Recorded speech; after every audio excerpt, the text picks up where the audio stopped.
लातूरमधल्या क्लासचा एक video viral होतोय। त्यात मुलं म्हणतात की सर तुम्ही मॉकमध्ये जे प्रश्न दिले होते ते जशाच तसेच परीक्षेत आले। 45 प्रश्न दिले आणि त्यापैकी 42 प्रश्न जुळल्यामुळे आम्हाला फायदा झाला। नीटचा पेपर लीक झाल्याचं समोर आल्यानंतर लातूरमधलाही हा व्हिडिओ वेगाने व्हायरल व्हायला लागला आणि महाराष्ट्रभर जाहिरात करून प्रचंड लोकप्रिय झालेल्या या क्लासच्या विरोधात पहिली तक्रार दाखल झाली। एका मुलीच्या पालकांनी पोलिसांना तक्रार दिली की 42 प्रश्न या क्लासचे जुळलेत आणि त्याची चौकशी करावी। व्हिडिओ व्हायरल होतच होता, सोशल मीडियावर चर्चा होती आणि त्यातच ही तक्रार दाखल झाल्यामुळे यात पोलिसांची ही एंट्री झाली।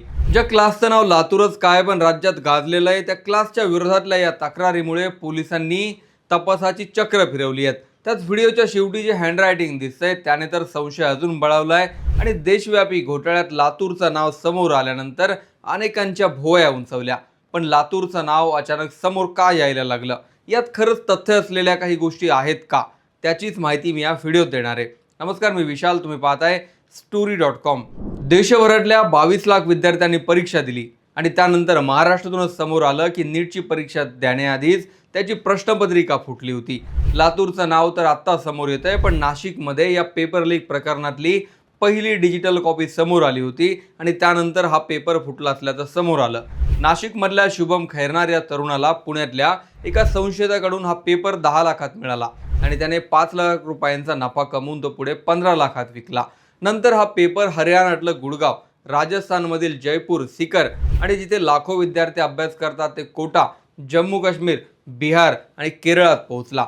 ज्याने हे कांड केलं तो शुभम खैरनार हा नाशिकमध्ये BMAचं शिक्षण घेत होता आणि पुण्यातून मिळालेल्या या पेपरमधून त्याने 5 लाख रुपये मिळवण्यासाठी अख्ख्या देशातल्या विद्यार्थ्यांची मेहनत एका क्षणात वाया घालवली। देशभरातल्या ज्या पालकांकडे पैसा आहे त्या पालकांच्या पोरांना परीक्षेला बसायच्या आधीच हा पेपर मिळाला।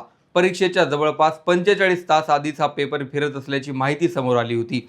केरळमध्ये शिक्षण घेणाऱ्या सीकरमधील एका विद्यार्थ्याने आपल्या वडिलांना पेपरची PDF फाईल पाठवल्यानंतर हा प्रकार पहिल्यांदा उघडकीस आला।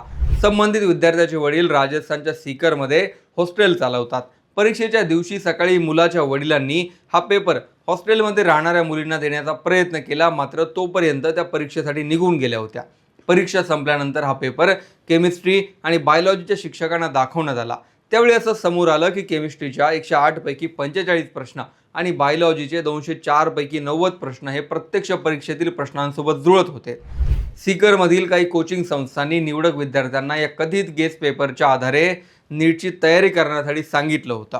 काही विद्यार्थ्यांना या पेपरची PDFही देण्यात आली होती, तर काहींना लीक झालेल्या पेपरच्या छापील प्रती देण्यात आल्याचंही सांगितलं जातं। शिक्षकांनी सुरुवातीला याबाबत तक्रार दाखल करण्याचा प्रयत्न केला, मात्र सीकर पोलिसांनी ती नोंदवण्यासाठी नकार दिला। त्यानंतर त्यांनी NTA ईमेलद्वारे माहिती दिली। NTAने ही बाब इंटेलिजन्स ब्युरोपर्यंत पोहोचवल्याचं सांगितलं जातं। त्यानंतर IBने राजस्थानच्या स्पेशल ऑपरेशन्स ग्रुप म्हणजे SOGला या प्रकरणाची चौकशी करण्याचे निर्देश दिले। 8 मे रोजी SOGने सीकरमधील अशा व्यक्तींची ओळख पटवल्याचं सांगितलं जातं ज्यांनी जयपूरमधून हा पेपर खरेदी केला होता। पुढील तपासात हे जाळं हरियाणा आणि नाशिकपर्यंत पोहोचलं।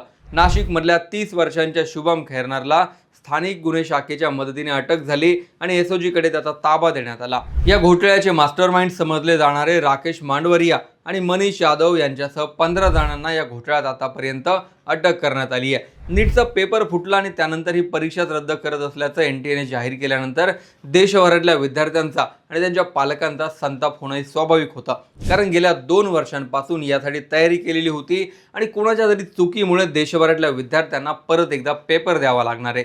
तमिळनाडूचा याच कारणामुळे एक देश एक परीक्षेला विरोध आहे की चूक देशाच्या एका कोपऱ्यात होते आणि त्याची शिक्षा दुसऱ्या कोपऱ्यातही भोगावी लागते। या सगळ्या घोटाळ्यात नाशिकचं कनेक्शन लागल्यामुळे महाराष्ट्राची चर्चा तर होतीच, पण महाराष्ट्रातल्या सर्वात मोठ्या शैक्षणिक हबपैकी एक असलेल्या लातूरची ही अचानक एंट्री झाली।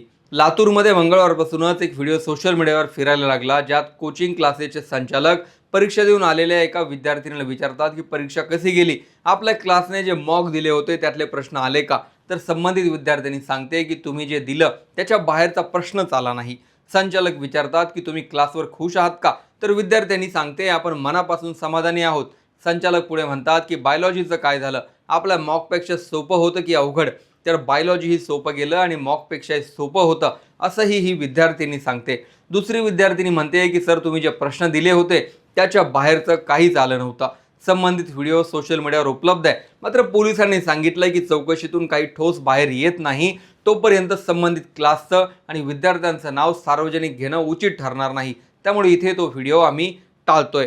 या क्लासेसने दिलेले 45 पैकी 42 प्रश्न परीक्षेला जशाच तसे आल्याचं सांगितलं जाते. हा व्हिडिओ एवढा व्हायरल झाला की ज्या मुलांच्या पालकांनी इथे आपली मुलं ठेवली होती त्यांचा संताप झाला आणि यातल्याच एका मुलीच्या वडिलांनी लातूर पोलीस अधीक्षकांकडे जाऊन तक्रार दाखल केली.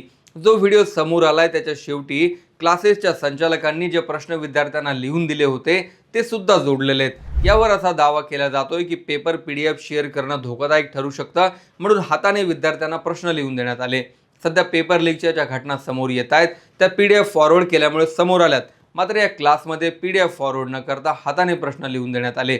आता हे प्रश्न कुणी लिहिले हे हस्ताक्षरावरून स्पष्ट होईल आणि त्यानुसार चौकशी केली जाईल असं पोलिसांचं म्हणणं आहे. यामुळेच लातूर एकदा पुन्हा चर्चेत आलंय.